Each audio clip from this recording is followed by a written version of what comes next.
한중대학교가 폐교되면서 법인이 파산한 광희학원이 동해 지역 부동산을 처분하고 있습니다. 헐값 특혜 매매 의혹이 제기되고 있습니다.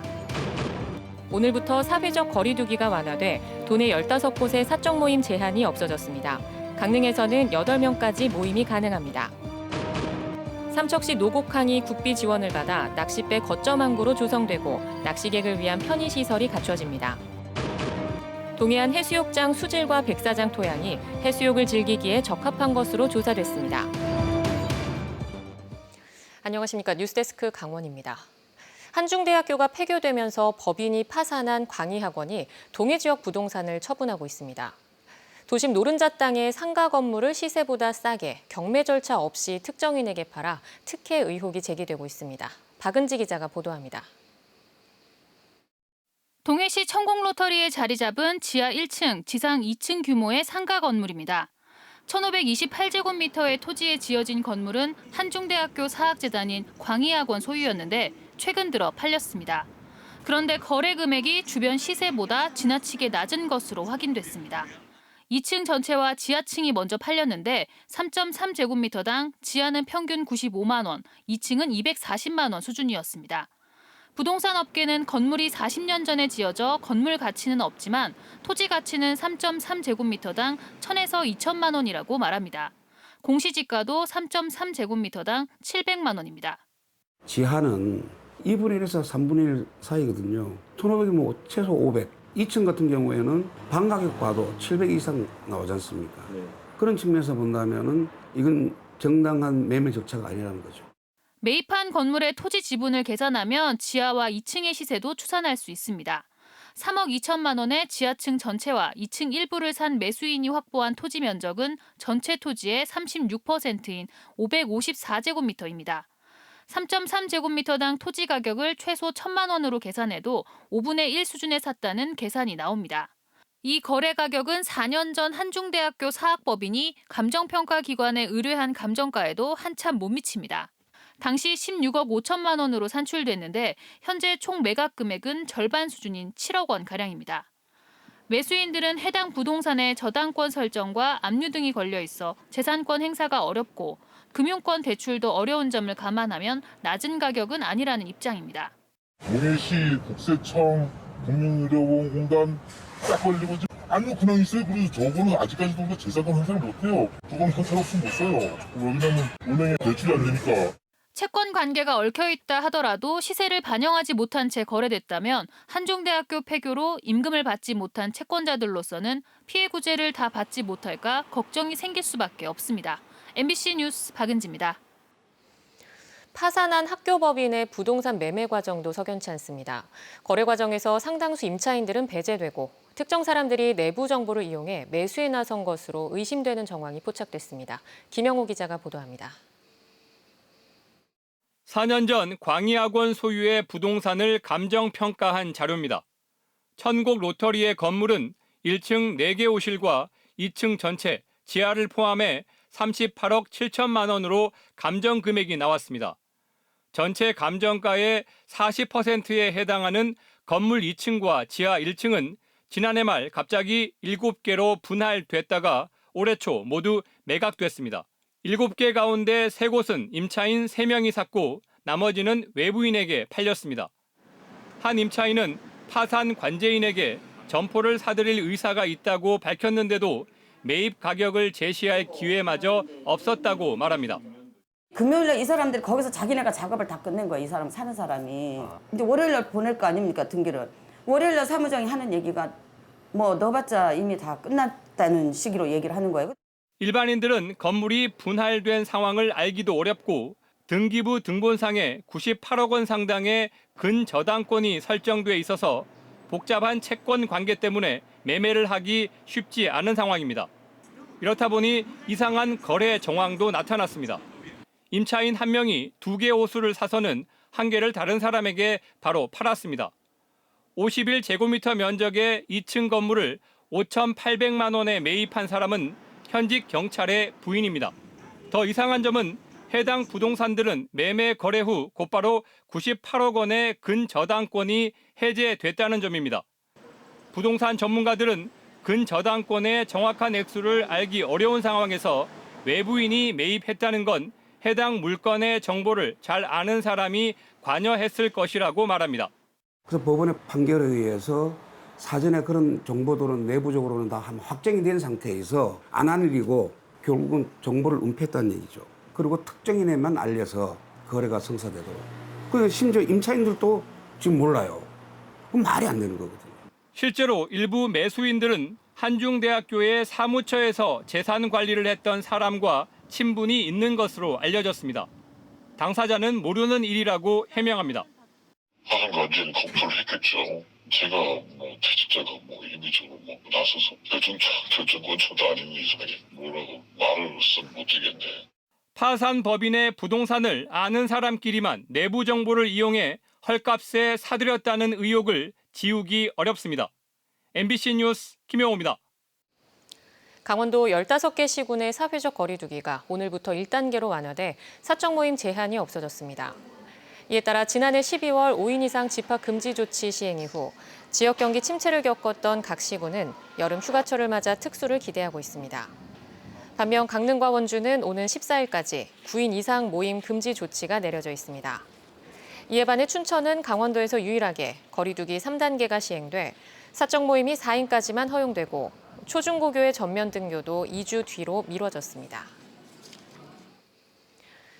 디지털 헬스케어와 액화수소 산업에 이어 정밀 의료 산업이 강원도의 새로운 미래 먹거리로 부상합니다. 정부가 춘천과 원주를 기반으로 하는 정밀 의료 산업을 규제 자유 특구로 지정했습니다. 강화길 기자입니다. 강원도가 정밀 의료 산업의 메카로 성장할 수 있는 주도권을 쥐게 됐습니다. 정부가 춘천과 원주를 정밀 의료 산업 규제 자유 특구로 지정했습니다. 사람의 유전체와 의료 영상 정보는 워낙 민감해서 함부로 쓸 수 없습니다. 그런데 새로운 치료법 개발을 위해서 이런 비공개 의료 데이터를 강원도 2도시에서만 한시적으로 쓸 수 있도록 한 겁니다. 정부는 강원대병원과 연세대 의료원, 더존 비존 등 7개 병원과 IT기업, 연구기관을 2025년까지 규제 자유특구로 지정했습니다. 이들 기관은 12개 업체와 만성 간질환과 전립선암을 진단하거나 예측하고 뇌 손상 환자의 치료 전략을 세우며 안면 골절을 진단하는 인공지능 솔루션을 개발합니다.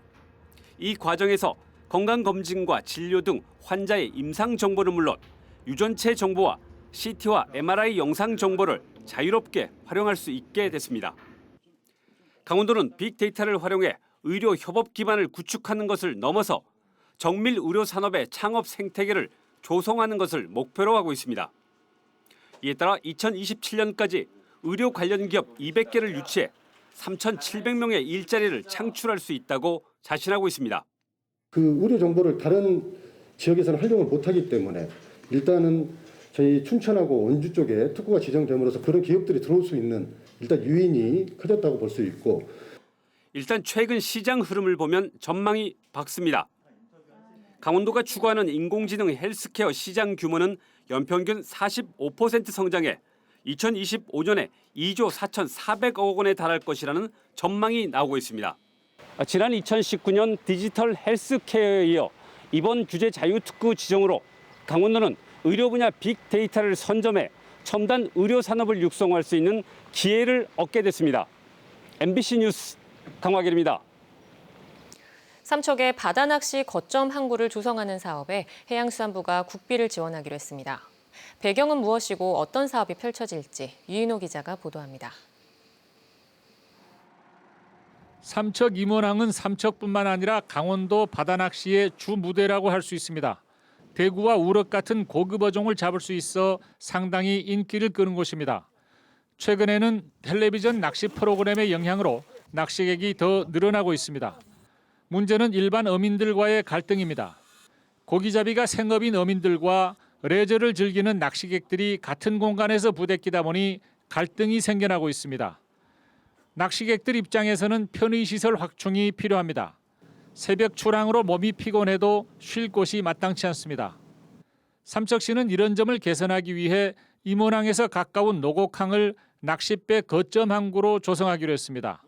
우선 낚시객에게 편의를 제공할 전용 터미널을 만들 계획입니다. 삼척시를 방문하는 낚시 관광객분들이 편안하게 이용하실 수 있는 화장실, 샤워장, 그리고 이제 잡아온 고기를 바로 손질할 수 있는 공동 주방, 그리고 잠시 이제 눈을 붙일 수 있는 휴게 공간, 카페 등을 만들 예정입니다. 인근의 폐교는 어촌 테마학교로 조성합니다. 숙박시설과 캠핑장 등을 조성해 장기 체류나 가족과 함께하는 낚시 여행을 지원하고 낚시 학교와 귀어 귀촌 교육 장소로 활용할 계획입니다. 항구에서 어획물을 팔거나 사 먹을 수 있도록 하고 낚싯배 예약 통합 시스템도 구축할 예정입니다. 삼척시는 편의시설을 잘 갖추면 낚시객들이 자연스럽게 여기로 찾아올 것으로 기대하고 있습니다. 이 사업에는 내년부터 5년간 69억 원의 예산이 투입되며 해양수산부가 46억 원을 지원합니다. MBC 뉴스 유인호입니다. 자금난을 이유로 100여 세대의 보증금을 돌려주지 않았던 원주의 한 임대업자가 2년 반 만에 결국 법의 심판을 받게 됐습니다. 법원은 업체 대표에게 횡령과 배임 혐의로 징역 3년에 집행유예 4년을 선고했습니다. 이 같은 판결이 나오기까지는 스스로 임대업체의 횡령 의혹을 추적한 세입자들의 노력이 있었습니다. 김진아 기자입니다. 춘천지법 원주지원은 임대업체 대표 최모 씨에게 징역 3년에 집행유예 4년을 선고했습니다. 회사 돈 30억 4천여만 원을 차명 계좌 등으로 지급받아 사용한 횡령과 배임 혐의를 유죄로 인정했습니다. 재판에 넘겨진 이후긴 하지만 세입자들의 피해를 최소화하려고 노력한 점, 세입자들이 처벌을 원치 않는다는 점을 고려했다고 판시했습니다. 일부 업무상 횡령 혐의는 무죄가 선고됐습니다. 임대사업자의 부도 등으로 전세 보증금을 돌려받지 못한 사례는 전국적으로 많지만 이처럼 업체 대표가 징역형을 선고받은 사례는 드뭅니다. 이 같은 법적 심판이 가능했던 건 세입자들의 노력이 있었기 때문입니다. 해당 임대업체와 계약을 맺은 가구가 수백 세대에 달하지만 개인 간 거래라는 이유로 원주시의 도움을 받지 못한 세입자들은 계열사 간 수상한 자금 흐름을 직접 찾아내 횡령 혐의로 검찰에 고발했고 동시에 채권자 파산이라는 절차를 밟아 업체를 압박했습니다. 돈이 어디로 누군가 횡령을 하거나 배임을 했기 때문에 사라진 거잖아요. 그래서 저희가 법적 대응을 해서 단체로 똘똘 뭉쳐서 법적으로 처벌받게끔 그렇게 법적 조치를 한 게 결과적으로 소송에 참여한 세입자 120여 세대는 대표 구속 이후 업체가 뒤늦게 합의에 나서면서 시세보다 저렴한 값에 집을 사거나 일부는 전세금을 돌려받았습니다. 이 또한 개인 간 채무 소송이 아닌 형사 소송이기에 가능했습니다. 지자체의 도움이나 이런 것들이 전혀 기대할 수 없었기 때문에 좀 우여곡절도 많았는데 이제 결국은 저희가 한 마음이 되어서 같이 진행했던 게 되게 큰 요소로 작용을 해서 아파트 2,000세대로 수백억의 시세 차익을 보고도 돌려줄 돈이 없다던 임대업자는 세입자들에게 할 말이 없냐는 취재진 질문에 묵묵부답으로 일관했습니다. MBC 뉴스 김진아입니다.